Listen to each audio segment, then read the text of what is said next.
All right. So we're going to talk about how to protect your capital, the top 10 questions to ask before investing in a syndication. And you guys chime in if you have questions along the way. Marco, chime in if you want to add color along the way. Um, so with this, this can be an interactive. You don't have to just listen to me for 45 minutes or whatever. Y'all chime in. But let's rock and roll. So, question number one, what is your track record in deals like this? And the keywords there are deals like this. So this question will help you understand the sponsor's experience, and ideally, the sponsor will have a track record of experience within the same asset class. So if it's multifamily, for example, or mobile home parks or assisted living, you want to see that they have a track record within that asset class. Also, ideally, in the same quality of building. So you have like Class A, Class B, Class C, different levels of quality in the building, around the same size, right? So if it's apartments, maybe 100 plus units, for example, that they've actually executed those types of deals before, in the same market, say, for example, the Austin Metro.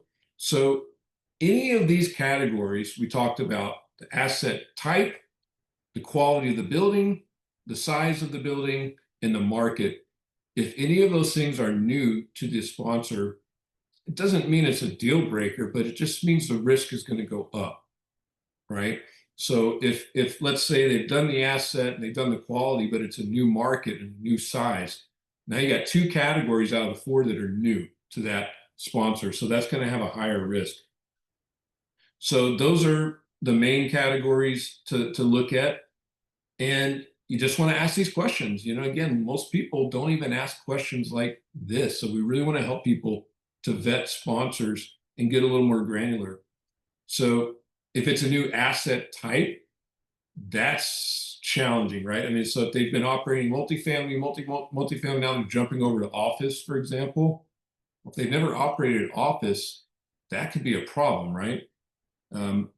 Same thing if it's say they operate in a Class A building, but they've only been operating Class Cs. So they've been doing, say, value add multifamily, Class C, Class C. Now they're jumping up to Class A for the first time. Again, not a deal breaker, but it is important to know that's going to be a higher risk if they haven't operated that type of building before. Same thing with markets. I mean, operating in Austin is way different than operating in Houston, where there's no zoning, right? It's a different animal in Houston. So these are the kinds of things that we want to look for in answering this question. Anything you want to add, Marco?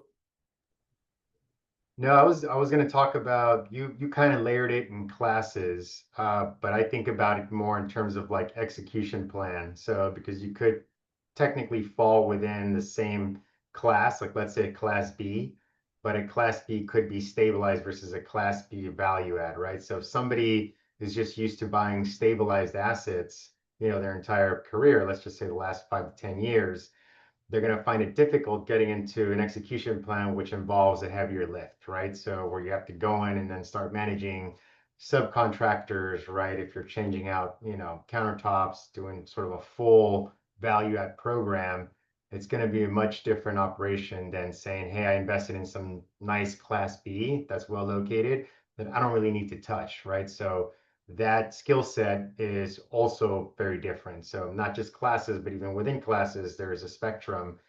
And you're not always going to hit them all, right? But you want to get a majority of this in the track record, right? It takes time to build track record. So just like anything else, like Yasmin, you mentioned, like everybody's got to start somewhere. So, you just want to make sure that that person or the team in general also has some of like the personal qualities that you feel they can either be adaptive, right? Or they can, pivot and or learn quickly, pick up. But typically in a syndication, at least for me, they got to hit at least 7 out of these 10 things, because you are really, in this case, investing in someone in the hopes of them having expertise as an operator, right? You're not just investing in the real estate itself, you're investing in the business of that real estate, which is different. And somebody's running that.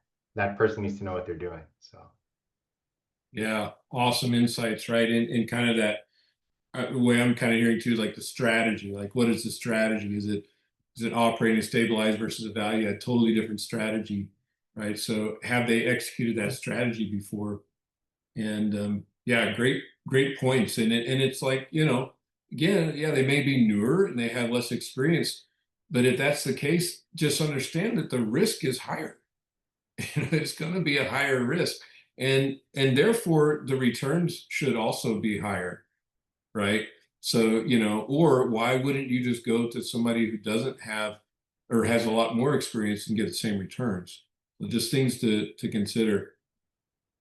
All right, so let's move on to number two. well, let me add another point to this. So Yeah. when we say track record, that's also not just experience in what they're doing and executing the plan, but they've actually done well executing that plan, right? So track record really from like an institutional perspective means what's been your average IRR or equity multiple, right? What have been the returns that you've generated for your investors in the past?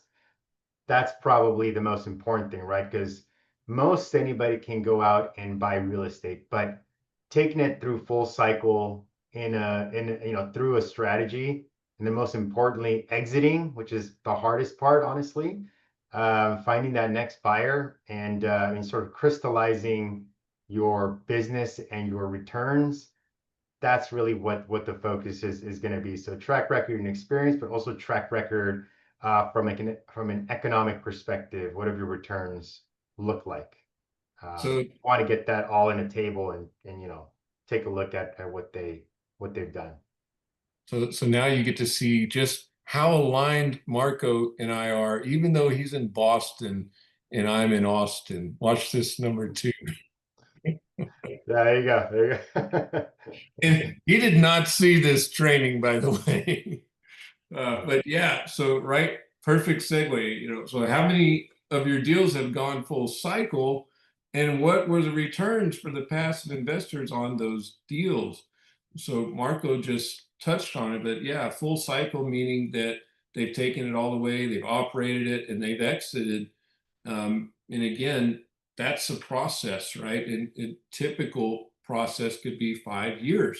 So that means that they've had to be in the game for at least 5 years. And then, of course, that most important aspect of that question is what were the returns?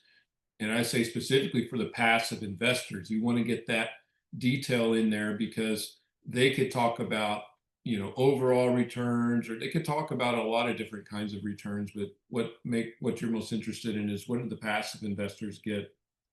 So if they have several examples of full cycle deals, that means they've been in the game for a while. That's a good sign. And of course, if those returns are also really, positive, you could even maybe add a nuance if you want, like, well, what was your projected return versus the return that you achieved?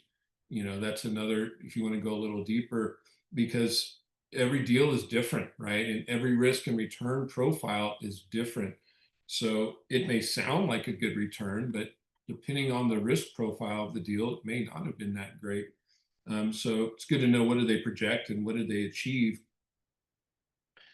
So if they don't have any full cycle deals, again, it's not doesn't mean you shouldn't invest with them. They could be amazing. They're just maybe a little newer to the game, but you have to understand that if they don't have any full cycle deals, they really don't have any real results that they can to speak of because they haven't exited yet.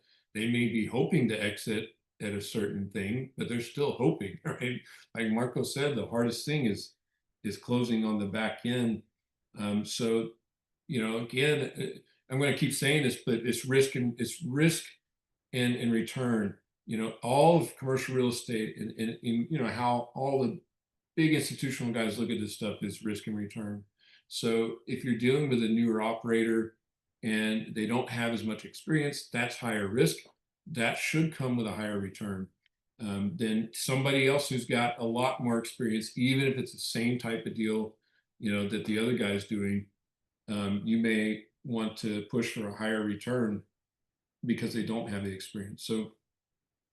So in talking about returns, there's also some things that you want to consider in the world of commercial real estate.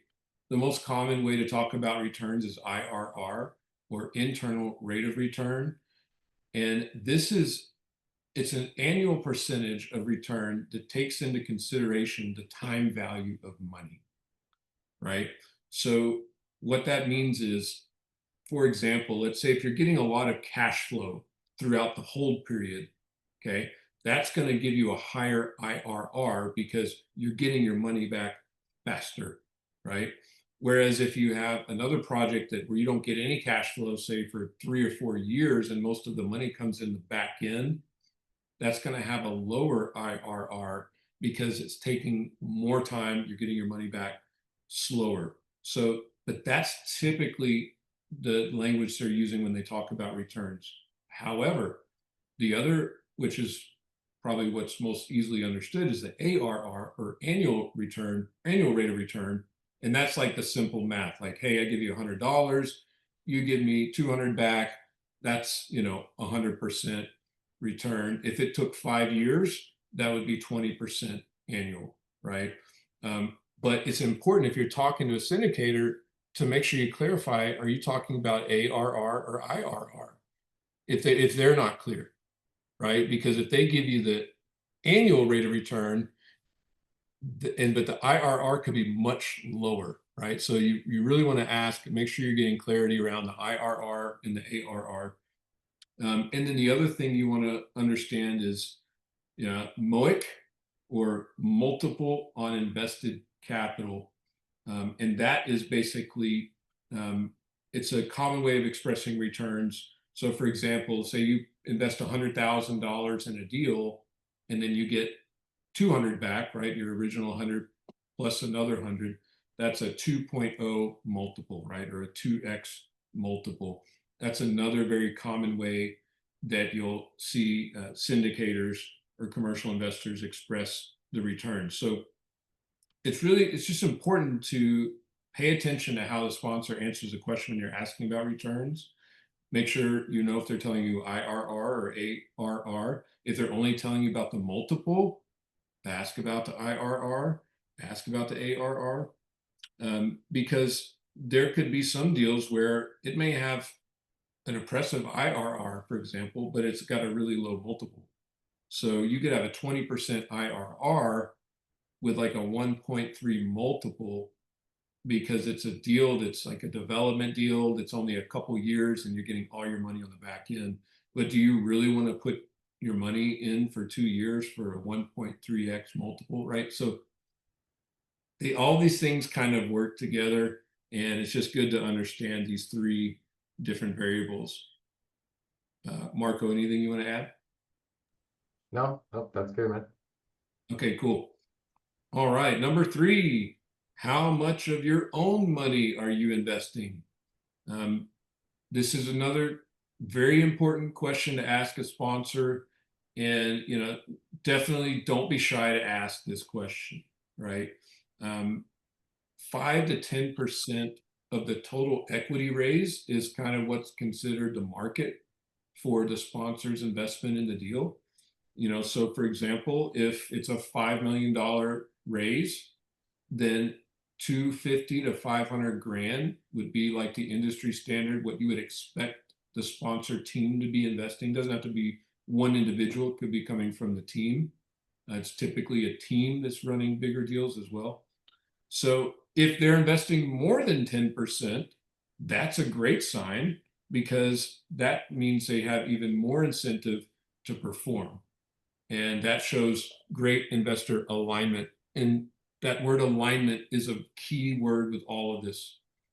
So if they've got skin in the game, right? The more skin in the game they have, the more aligned they are with the passive investors, because that means they're also betting on themselves. They're betting on performance, right? They're betting on operating at a high level so that they get a good return on their investment, just like the passive investor is looking for.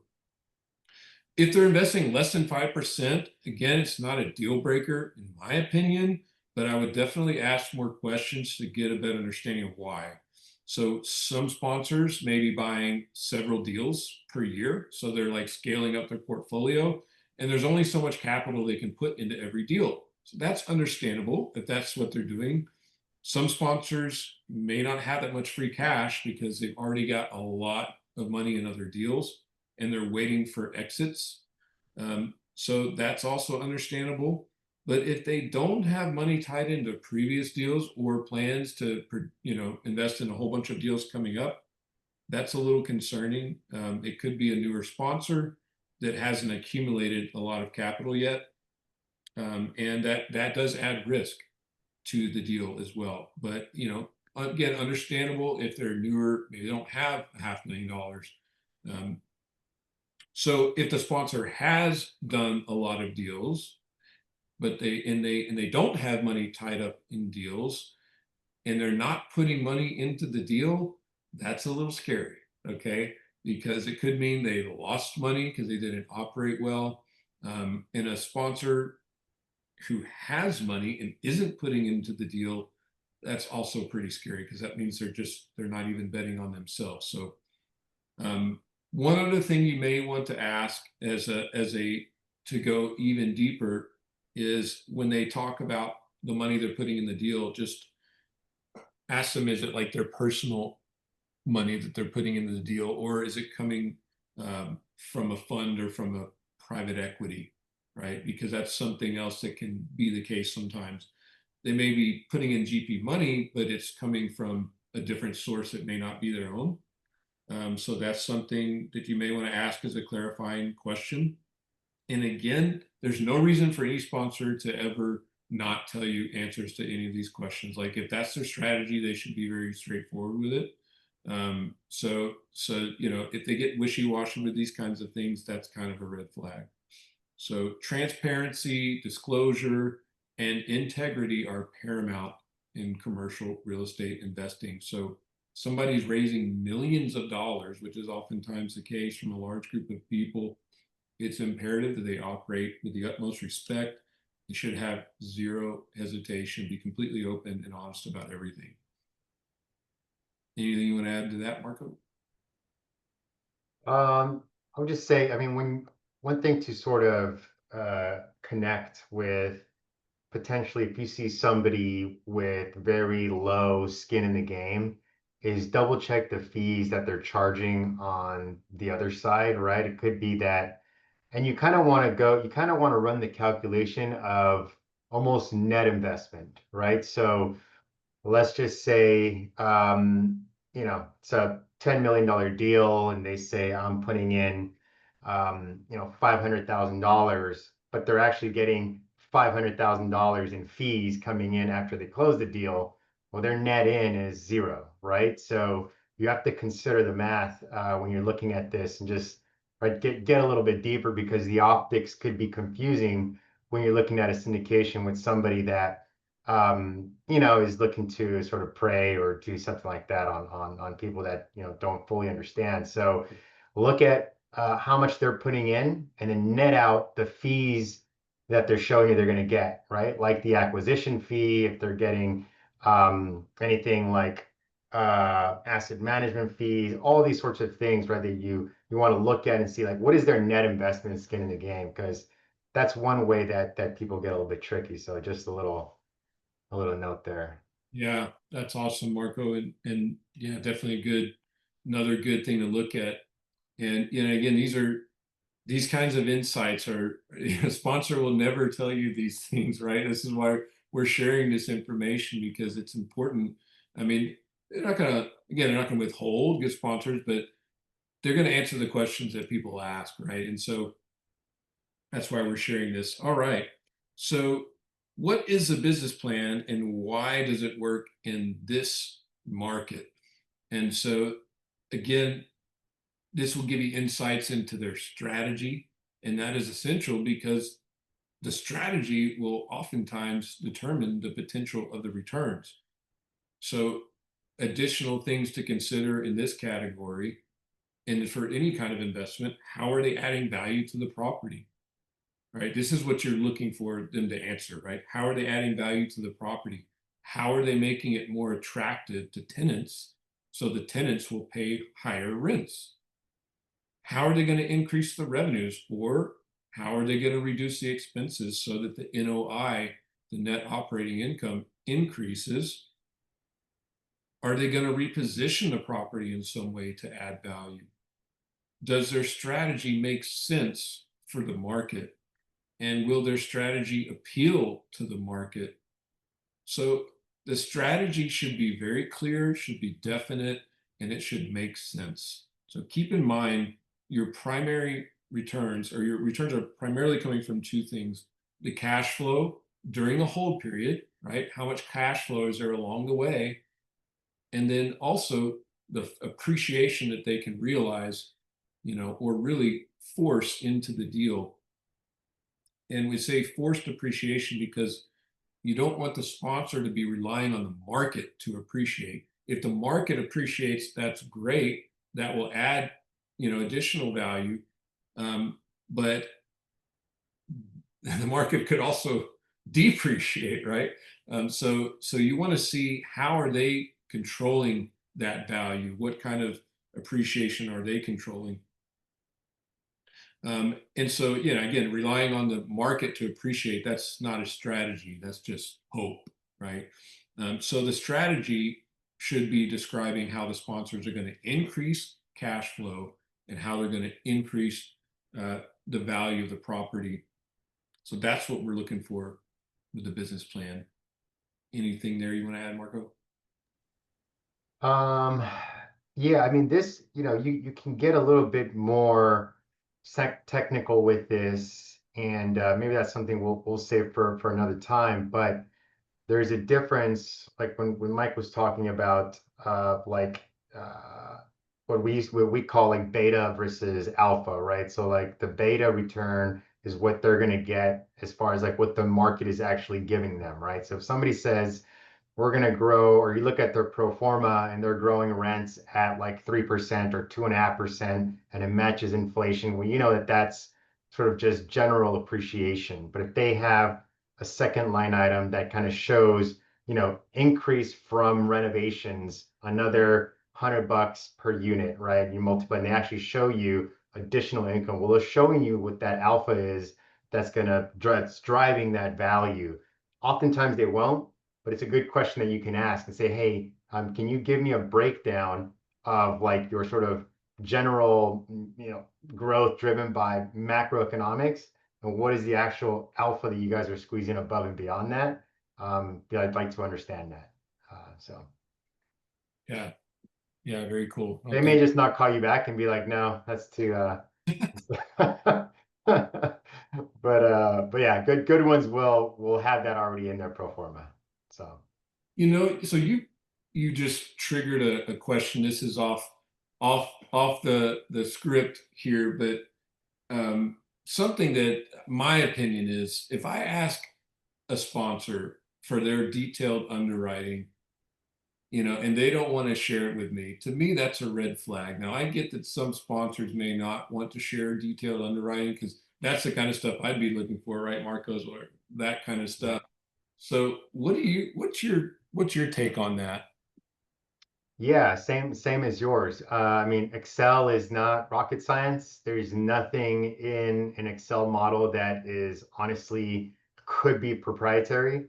And if you do have some sort of data analytics or things that are going into that, you can always just hard code those in. So if there's any like proprietary framework that they're trying to protect, like real IP that has some sort of value outside of their mind, you can actually just freeze that in Excel. But I mean, for me to provide you my Excel with basic, algebra functions inside of Excel, it's not rocket science. So for somebody to say no, it's proprietary, it's either really elementary, and that they're a little bit worried about exposing, their lack of sophistication. Um, or their assumptions are just way too aggressive and they want to sort of keep that hidden a little bit. So now from my perspective, for example, Mike talked about the University of Minnesota deal.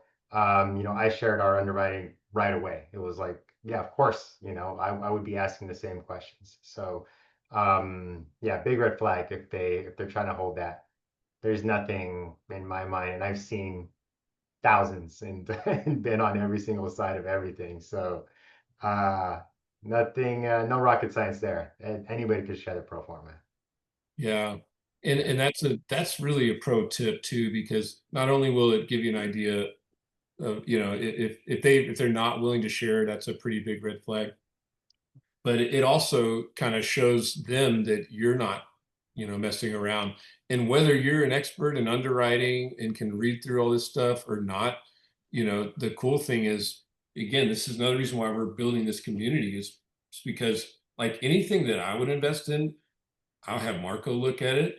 I'll have my buddy Kyle, who's been underwriting for 20 years and is just brilliant, look at it. Like I paid Kyle a consulting fee. He charges me 300 bucks an hour, and that's the friends and family rate, man. Like, he's the real deal. But I paid him to look at Marco's underwriting, right? And to give me feedback on that. Because, when you're going to invest a lot of money, or particularly if you're going to raise equity, like, we intend to do with the Minnesota deal, if we're going to ask friends and family for a lot of money, um, it's really, really important that we get it right. And so, I would encourage all of you guys, if you're considering investing passively, get the underwriting, check it out, and run it by a pro. Whether it's me or Marco or Kyle or people within our group, and we've got others in the group that have experience like this. And that's again one of those protective mechanisms that we're going to build into our group. And how the real private equity companies function, guys like Blackstone and these guys that are doing billions of dollars of transactions, they have an investment committee, which is basically a boardroom. Any deal that wants to get done within the company goes through that committee. It goes through several rounds within the committee, right? So we want to operate like a real private equity company does. Unfortunately, a lot of passive investors just sort of go on trust, like, hey, I know this guy who knows a guy is doing cool stuff, and let's all get in, let's tell our friends and family. And then now there's $1 million in a deal with the guy they hardly know. Nobody really knows how to, vet this stuff properly. And then 5 years later, there's $1 million that just went down the toilet because they didn't get in the right deal. And so it really is the wild, wild west. One of the things that we're going to emphasize is just telling the truth about like how this stuff works. I mean, there's great operators, just like anything, right? You got great operators and you got guys that suck, or as I've heard before, 50% of doctors graduated in the bottom half of their class, like there's, there's, there's good and there's bad and there's everything in between. And so, but the numbers don't lie, right? That's the beautiful thing about commercial real estate. Like if you really understand underwriting at a high level, you look at that stuff, like that tells most of the story, right? Am I right to say that, Marco? Yeah, that's correct. Yeah, I mean, it tells you how they're looking at things. Are they being aggressive or are they being conservative? Are they stacking up a bunch of fees? How like all that stuff Marco was just talking about. So anyhow, um, all right, let's keep rolling. Are we doing on time? Okay, I'll pick up the pace, but important little sidebar there. All right, number 5. What is the preferred return in equity split? So just to be clear, the preferred return is it's usually in the neighborhood of like 6 to 8%. And what the preferred return is, it's basically any limited partner or passive investor is going to get the first X amount of percentage of the profit of the deal, okay? Or a certain amount of percentage of the cash flow before the sponsors get any cash flow, right? So a preferred return is putting the passive investor in the lead position, at least to a certain level, usually 6 to 8%. So that's a really good thing. You want to see a preferred return with a syndication. If you don't see a preferred return, that's a bit of a flag because that's kind of industry standard. So you want to ask more questions like, why is there not a preferred return? There could be a good reason for that, but that's That's usually you want to see a preferred return. So again, to kind of paint the picture, let's just say that the preferred return is 7%. That's an annual number, okay? And let's say the hold period is 5 years, right? So that means 7% plus 7% plus 7%, right? So at the exit, the first 35% of the returns in that example go 100% to the passive investors, right? So that's sort of like the first hurdle. We call it a hurdle, but that's the first hurdle in an exit or in a deal like this. And then you have your equity split. So that equity split happens once that preferred return, that minimum preferred return number is met. Then you go into an equity split between the passive investors and the sponsors or the general partners, the guys that are operating, running the deal. So a typical equity split, it's, it could be 70% passive, 30% to the sponsor, or 80% to the passive, 20% to the sponsor. Usually somewhere within that range. It can be higher or lower, but usually somewhere between like an 80-20 and a 70-30 is typical. So again, following the same example, first 35%, that's a preferred return. All that goes to the passive investors. And then everything above that would go, let's say 70% to the passive, 30% to the sponsor. So just want to have real clarity on that.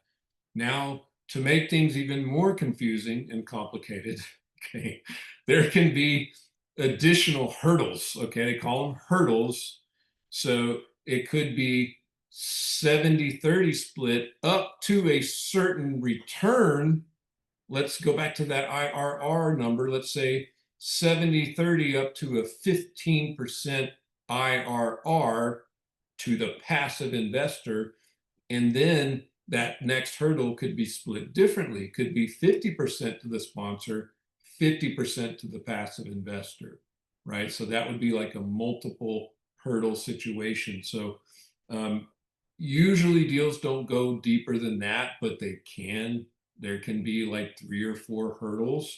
So all of this stuff, this is why you ask these questions. Get clarification on what are the equity splits. Is it just one hurdle? Are there multiple hurdles? And just get clarity on that, because that is going to determine how the money gets split at the end, right? I mean, that's going to determine the return. And so it's really important to understand that stuff. Marco. No, I would tie this back to alignment, right? So when you're looking at, I think we were talking about, number 3, how much of your own money. We're talking about, alignment on the GP side. This is how you create further alignment, or you can test further alignment on the GP side, right? If they have a really low hurdle that they're, essentially creating for them to get money, right? So they say, well, you guys as the LPs, we're going to give you guys a 4% preferred return. After you hit that hurdle, we're going to take 30% of the profits. Well, that's not, that's not really aligned, right? Because they're trying to create an incentive framework for themselves. And so you want to make sure that that hurdle is enough for your investment to be de-risked, right? So then you can say, okay, cool, you guys executed your plan. You did what you said you were going to do. You got me my money back plus 8%. That's great. Yes, I'm cool with you taking 30% now because I'm in a good place. From a risk adjusted perspective, I'm much better than if I would have put my money in a 5-year treasury or something like that, right? So you want to make sure that that hurdle is at the right place. I mean, Mike mentioned 6 to 8. That's about right. Before they take profits off of the table. And if they create too many hurdles, again, could be a red flag. Well, developments are different than stabilized assets. Development projects tend to have multiple hurdles because they could be slightly more lucrative and they're way, on the risk spectrum, way higher. So typically sponsors will take, more profits as they give you more security along the way. So again, I would just think about this as the preferred return and the equity split. When you look at that, think of it in the sense that how is the GP incentivizing himself? What hurdles he placing for himself to then take some of the profits. Yeah. Cool. Awesome. All right. So Marco touched on it earlier, but another question that's very important to ask is what is your fee structure? So there's several different kinds of fees that the sponsor team receives as compensation for operating a commercial real estate transaction. Typical fees included acquisition fee and the range, market range, 1 to 2% of purchase price. An asset management fee, again, should be in the 1 to 2% range from the property gross income. Okay, so revenue for the property, 1 to 2% of that monthly revenue is a typical asset management fee. And then they have the promote or the carried interest. Again, learning commercial real estate is learning a new language, so I'm giving you guys the language, but it's called a promote or carried interest, and that is essentially that equity split we were just talking about. So, that 70-30, that 30%, for example, if they're keeping that percentage, that would be the promote or the carried interest. Now, in addition, there could be a refinance fee. Again, half a percent to 1% would be market rate for refi. And then there could also be a disposition fee upon sale, 0.5% to 1% when the property sells. Now, one of my other friends, Kyle, who I told you about, he's an underwriting guru. He's super conservative, but he doesn't like refinance fees and he doesn't like disposition fees because his opinion is, well, the broker, if they're hiring a broker to do the refi and a broker to sell the property, the broker is doing the majority of the work. Now, that's his opinion. There's still some work that has to be done with the sponsor to do a refi and to do a disposition. But there are some sponsors that do not charge refi fees and do not charge disposition fees, or maybe they charge disposition, but they don't charge refi. But again, my buddy Kyle, like if he sees a refi or disposition fee, he's like, I'm out.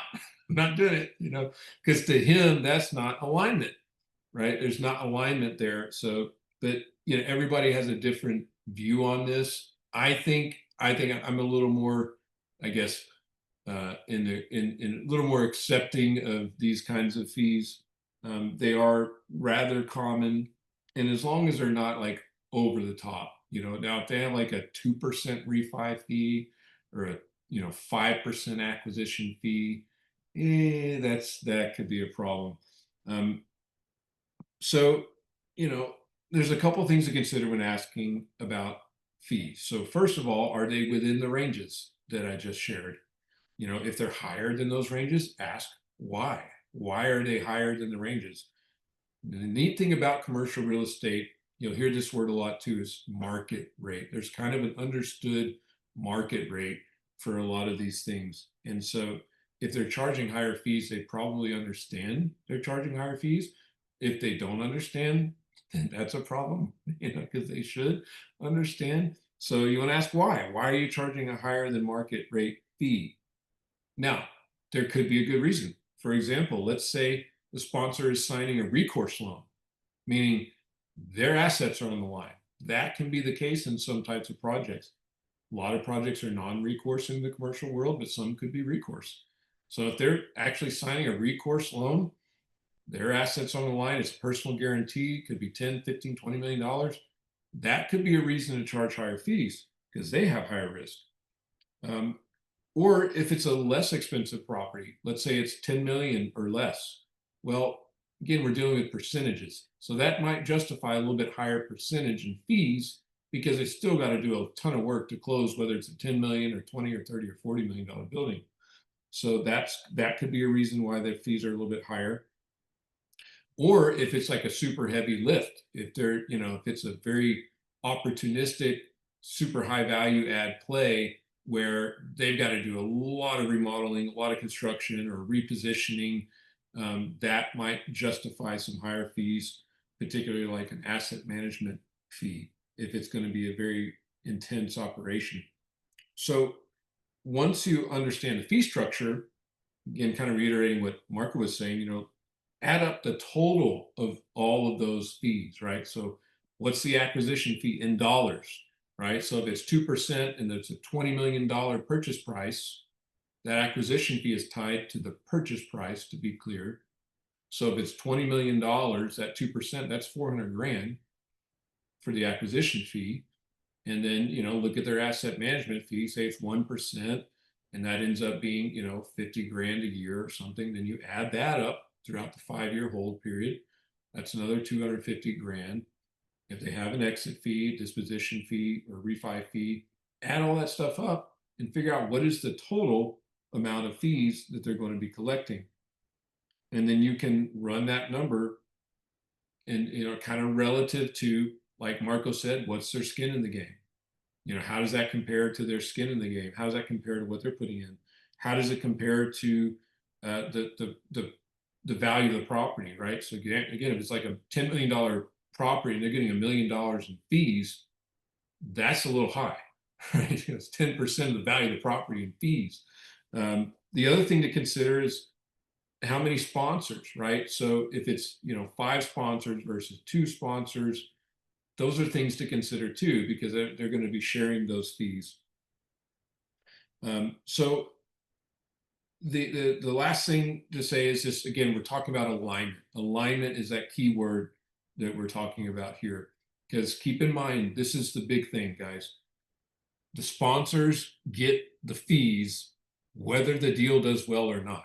Okay, they're getting their acquisition fee at closing when they buy the property. So they're getting a big chunk of that right from the beginning. They're getting their asset management fees as long as they hold that property, right? None of those things are contingent on them making a profit, right? So this is where fees become a really important thing to understand. And unfortunately, for those bad operators out there, they could just be banking on the fees, but then they don't operate well. And then that costs investors a lot of money. They could lose money, they could lose all their money, or maybe maybe they get their money back, but it got tied up for 5 years and they only made 10% in 5 years, right? I mean, it can go all kinds of ways, but the key is a passive investor only wins if the operator operates well. Okay. Like Marco was saying, they got to run that business well, right? And that's where all of these things are kind of tying together. And so less fees equals more alignment, because that means they're going to get paid when they operate well. Another way to look at this is think like a commission-based job, right? Salary and commission, right? If you were to hire somebody on salary and commission, the more commission plays into the fact of their income, the more motivated they are to perform. If their salary is super high and the commission is low, less motivated to perform. So you could kind of compare that. Fees are like the salary, promote or carried interest is the commission. You're always in a better place if more money is on the commission side of the house. And so that's the kind of stuff that we're looking for when it comes to the fees. So now, on the other hand, sponsors should get fees, okay? Because this is a very sophisticated business to operate. There's a lot of risk from the sponsors. Many times sponsors could have 100 or 200 or even 500,000, sometimes $1 million at risk just to close the deal, right? Like when we put money, we want to buy a house, we put, in escrow, right? $20,000 or whatever at risk when we're buying a house. Well, multiply that times 10 when you're buying a commercial building. So there's a lot of money that is invested just to execute the deal, and not just money, but hours. There could be hundreds, if not thousands of hours invested by the sponsor team cumulatively just to find a good deal and execute and take one deal to the finish line. So sponsors should be paid. Okay, I'm not saying they shouldn't, but again, you're just looking from the passive side, you're looking for that alignment. All right, Marco, what say you? No, you took my comment on that one. Yeah. Also, zero fees is also not a good sign, right? Yeah, right.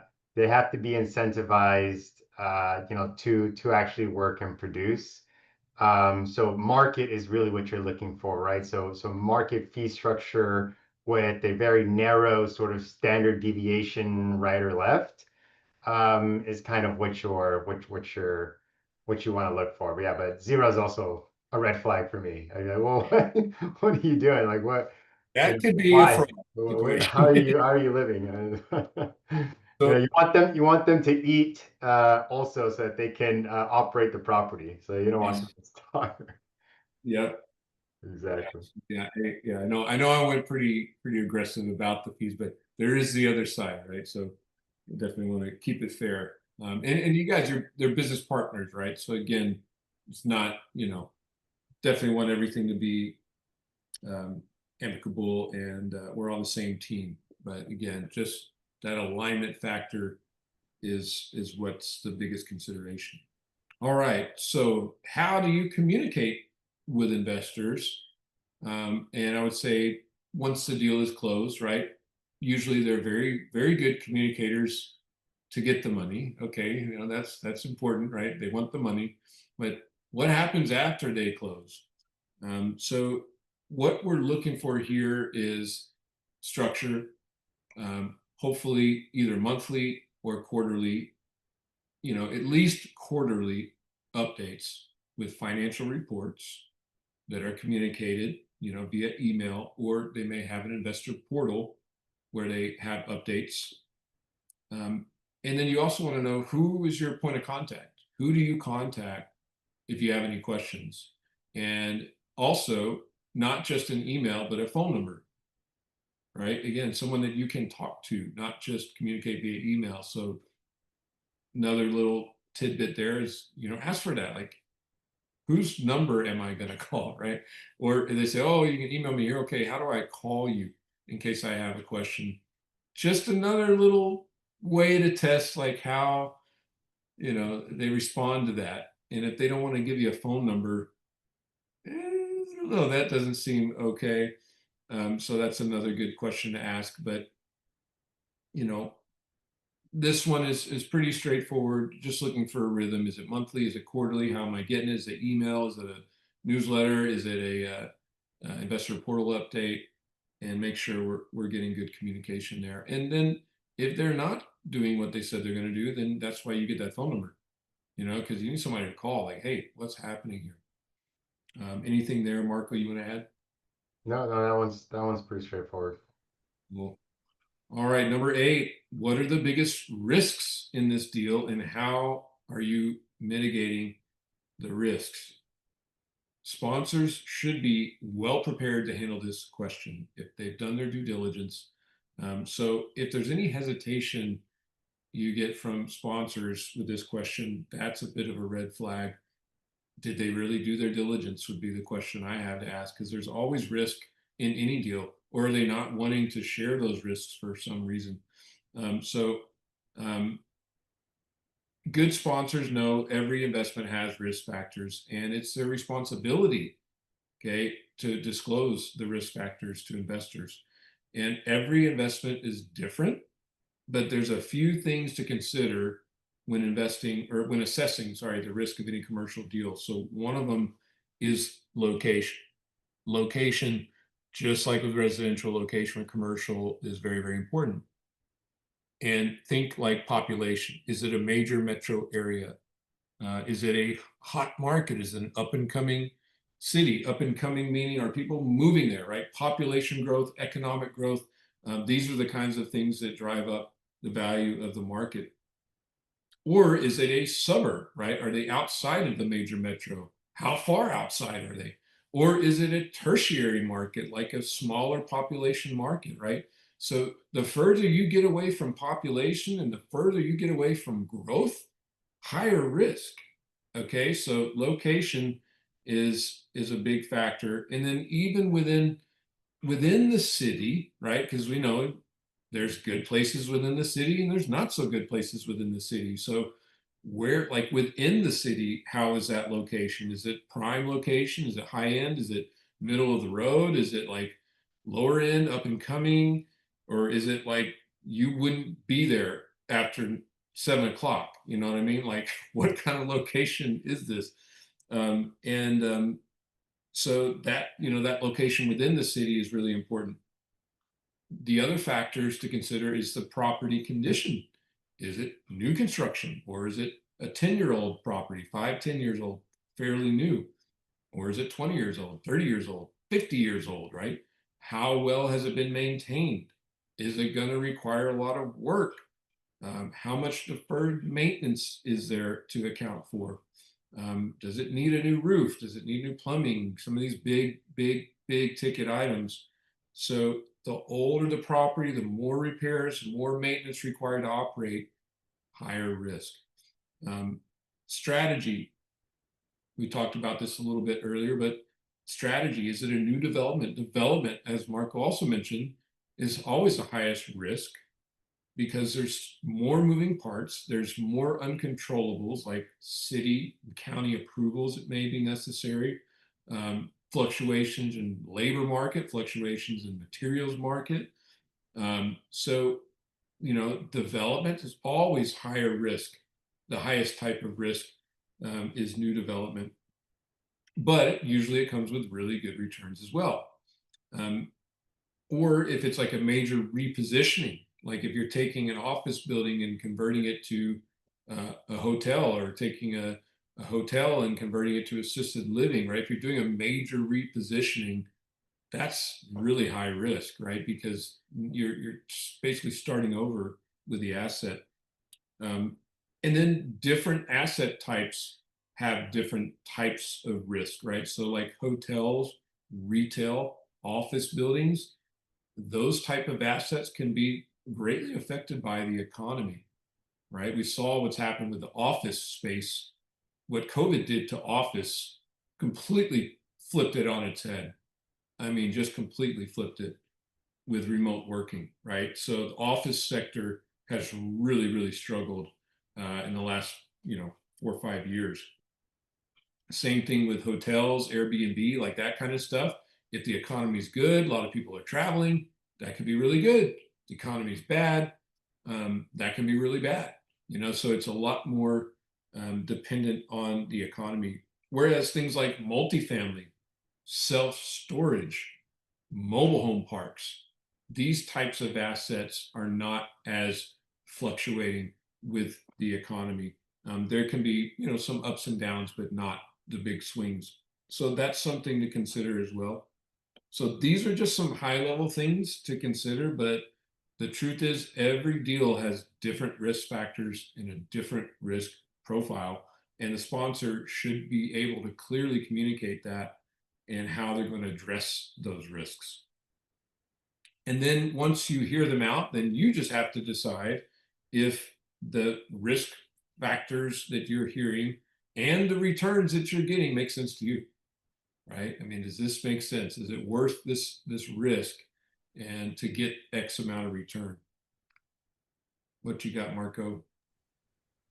Yeah, so for this one, if the syndication, if they're offering it through a private sort of placement memorandum, there's always a section on, risks and mitigants. So look for that section in the legal documents that they send you. That's number one. Number two, you should probably test them on it once you read through that, and make sure that they didn't just pull some off the shelf stuff, that they actually do understand the risks and the mitigants involved in that specific deal. Because a lot of times lawyers will just take the last deal, and it may not be relevant to Mike's point, may not be relevant for that asset class, for that execution, or for that location. So find them in the legal docs that they send over, and then ask them and see if things sort of match up, or um, if they sort of mesh. So Cool. Awesome. Good stuff. All right, number 9. What happens if the market softens or the exit takes longer than planned? So what you're looking for here is, are they prepared to play a longer game? And the biggest factor here is debt terms. So how long do they have before they have to refinance? It's a very good question to ask. Um, how long is the interest only period in their debt terms? That's a good question to ask. Is there enough cash flow to handle the payments after the interest only period expires, or will it require refinance? If additional cash is needed to fund the project past the timeline, where's that cash coming from? Will the sponsors bring that cash, or at least some of it, or is it coming from the LPs? So no one can predict or control the market cycles. So investors, we have to understand that there may be some deals that go longer than projected. That's part of the game. Um, and there may be times where it doesn't make sense to sell the property just because they're projecting 5 years. If they get 5 years in and they ended up at the bottom of the market, that's not a good time to sell. Okay. So, but you just have to be prepared to play a longer game, right? And better to play the longer game and have a better return than to be forced to sell in a bad time frame in the market. And again, nobody can predict this stuff. Who could have predicted COVID, right? Nobody predicted COVID, and it completely changed the real estate market, commercial, residential, everything. It changed on the way up, unprecedented, and now we're in the middle of this crazy down cycle that also triggered because of the crazy up cycle. So that was a random event that completely changed real estate. So, again, things like this, you just don't know what's going to trigger this stuff. So that's what we're looking for. Like, hey, can you play a longer game, and how are you going to play that game if you need to play it? What you got, Marco?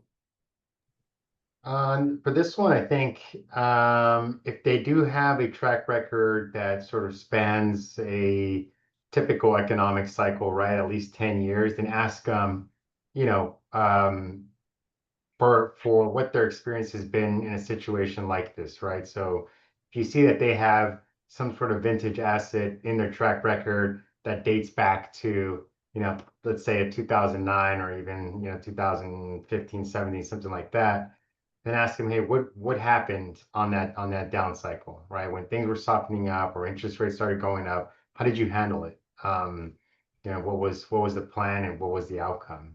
So if you see that there's some experience there, ask them to just walk you through it, through their thought process. Yeah, cool. Very cool. All right. And last question, what kind of financing is in place? Understanding debt structure is also a really important question to ask, and it kind of ties back to number 9. Um, so there was 11 straight federal funds rate hikes from March of 22 to 23, and the rapid and dramatic increases rocked the commercial real estate industry, sent it into a down cycle, and it's still recovering. Unfortunately, many operators were holding variable rate debt. That means, very exactly what it says. Rates went through the roof and their payment went through the roof. And it put a lot of operators in a really, really bad spot where they don't have even enough cash flow to make their payments. They're having to get money into the deals just to keep them surviving. And so everybody knew that the rates were going to go up at some point, but I don't think anyone knew that they would go up that much that fast. And so it caught a lot of people off guard. And there's now reasons why there is literally hundreds of millions, even billions of dollars of limited partner passive investor capital going to zero right now because deals are getting taken back by the banks or they're having to be sold at a total loss. So and these are things that could have been avoided, many of them, not all of them, if they had just got fixed rate debt, longer term fixed rate debt. But because these operators were just used to operating a certain kind of way, and it worked because the rates were low for a very long time. right? And then they went even lower. But once the game changed and they got caught off guard with these variable rate debt terms, big problem, big problem. And now it's costing billions of dollars of people's hard-earned money, So I think, people have learned, but they've learned in a very, very hard way. And so it's important to understand the debt terms, right? Is it fixed rate or is it variable rate? If the rate is fixed, what is the rate? If it's variable rate, what are the terms of that rate? And if it's variable rate, did they purchase a rate cap? And a rate cap basically just caps kind of just caps how high that rate can go um, above the market. And so there's different terms to a rate cap as well. So you can even ask that question, what are your terms of your rate cap, to help understand what kind of increases are possible. Is there an interest only period with the debt? How long is the interest only period? That's a very important question to understand cash flow, right? And interest only periods are very common in commercial debt, right? So it could be 2 years, could be 3 years, could even be longer depending on the deal. But that's a pretty common thing. So it's good to ask about that. And then how long is the term of the loan, right? So example, again, it could be a lot of these guys that got themselves in trouble, they did like a 3-year variable rate loan. Well, if you signed a 3-year variable rate loan in 21 or 22, that stuff came due, rates are way up, market is way down, they can't get a refinance. They can't get an extension even from their lender without bringing in millions of dollars into the deal. And so that can be a big problem too. So again, fixed rate debt, less risk than variable rate debt. Longer term fixed rate debt, less risk because they can play the longer game. Now, fixed rate debt, you ask why then? Why wouldn't they do fixed rate debt? Well, because the variable rate was a little bit lower, right? So, maybe it's a half a point they saved or whatever, but that half a point on a $20 million loan, that can make a big difference in returns, right, to investors. And they've got to market this property, and they're being competitive, right? So there's all these different things that come into play that the operator has to consider. But at the end of the day, you just want to understand, like, what is this debt play? Why are they doing it? And what's their strategy with it? And then what happens, again, if they need to refi, and there could be, a challenge in doing that. So, the other thing to consider is how much leverage, right? Or how much are they borrowing, percentage, LTV, if you will, to the cost of the property, right? So, for example, if it's a $10 million building, are they borrowing 5 million, which would be 50% leverage? Or are they borrowing 7 million, which would be 70% leverage? Lower leverage is less risk, right? Because again, they have lower payments. They can weather the storm. If the property value comes down and they need to refi, they still have enough spread to refi, right? So lower leverage is always less risk. Higher leverage, more risk, right? So again, these are things to consider when you're looking at the returns. It doesn't make one or the other better, but understand more leverage. That means they're squeezing as much as they can out of the deal to have a better return profile, right? But that comes with higher risk. Lower leverage might have less returns, but it has less risk. So just another important thing to look at is how much leverage are they utilizing. So to kind of sum it up, great thing to think about here. One of the most important things is the return of capital, not just return on capital, right? So we want to make sure that these deals will bring your money back. Okay, so we're looking for how could this thing go completely belly up? And if there's too many of these risk factors in place, again, more things that are kind of on the higher end of the spectrum, higher chance that this thing could take all of your money. Okay. And that then you get nothing back. And that's not a good situation. So, like Warren Buffett says, rule number one, don't lose money. Rule number two, don't forget rule number one. Rule number three, maintain adequate cash reserves. Okay. Those are the Buffett rules. So those are things to look for when you're talking to these guys. Because if you don't have enough cash flow, you don't have enough cash reserves, you can't service your debt, the banks will take the property. This is not like residential where the banks don't want to take the property. In the commercial world, a lot of banks are happy to take the property, okay, because they will pick that up, at 90 cents or 80 cents on the dollar, and then they can go make money. They will take the property. Some of them are chomping at the bit to take properties right now. It's a different game. It's always in the best interest of the investors for operators, um, to basically have a lower leverage, better terms, debt terms, and things like that. So anyhow, Marco, what you got?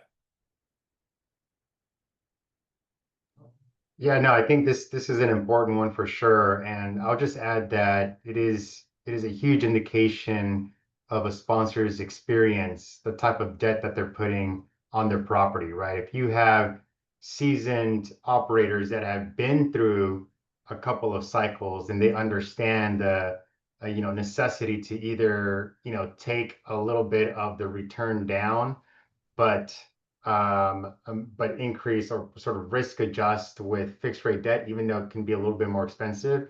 Or if they're going to go variable, like Mike said, put a rate cap on it. But rate cap also costs money, so that also drops your IRR down, but it gives you some flexibility. But anybody that's going completely risk on, where they're going high leverage, 75, 80%, and they're going very short-term bridge debt, likely has not been through a cycle and is just trying to maximize returns and probably only has their own interest in mind. So type of debt, I think, is indicative of the experience that an investor has through cycles.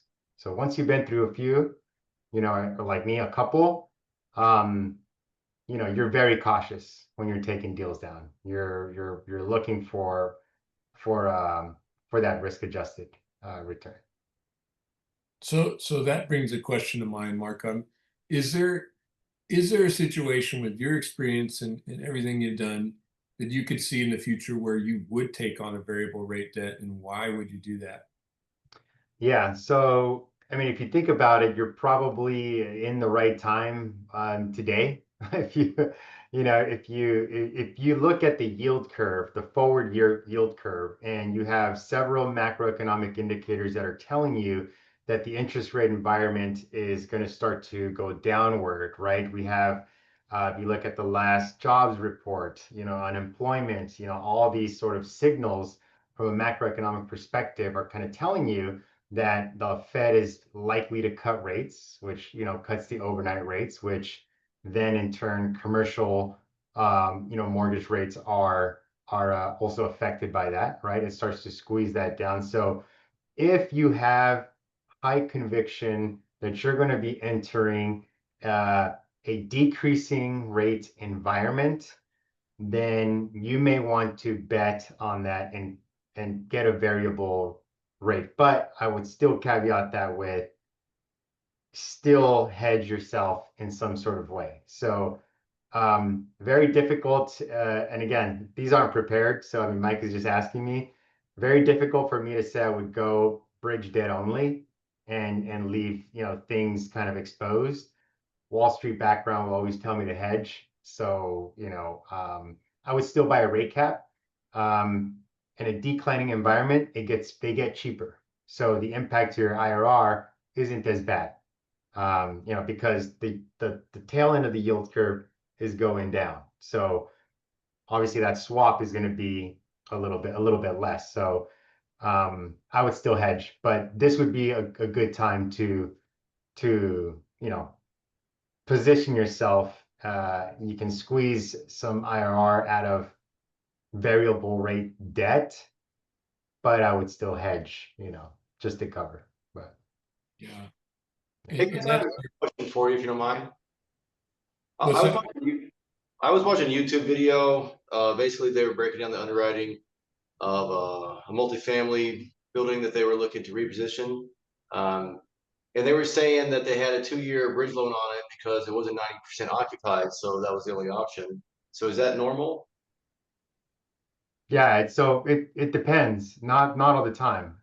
Depends on also their track record and their history, right? If they've done several of these deals, then they have banking relationships that would give them, standard. I mean, they're probably talking about like Fannie, Freddie Mae type of loans, right? There is stabilized loans that are not bridge debt, right? That you can get that are sort of bank loans like New York Life will give you, MetLife, Corebridge, like these big insurance companies. If you've done business with them before, they'll give you sort of it's called a senior sort of type loan, longer term, 5 to 10 year paper. I'll give you an example. We bought an asset. Mike, you actually came to see it. I think you went to go see the Class A asset out in Kyle. It's in Kyle, Texas, Chris. It's right 25 minutes south of Austin. So we bought that off a developer. It was 65% pre-leased. And we got, 5-year fixed rate debt on it. But that's because that was our third deal with them. And this was New York Life, right? So it all depends on the relationships that you had now. Probably true for somebody that's doing their first or second deal. Or if they're going after like agency debt, like I said, it's Fannie or Freddie type of debt, right? Government backed stuff. But if you're going out, you're using a broker and they're going to a wider range of lenders, you can get you can get debt if you have a good lease up story or a turnaround story and you have the track record to back it up. Yeah. Okay, thanks. Yeah. Yeah, great question. Any other questions?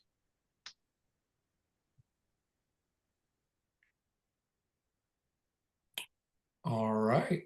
Well, cool, guys. I definitely glad you guys joined. Hopefully this was informative, and so I'm going to go ahead and stop the recording.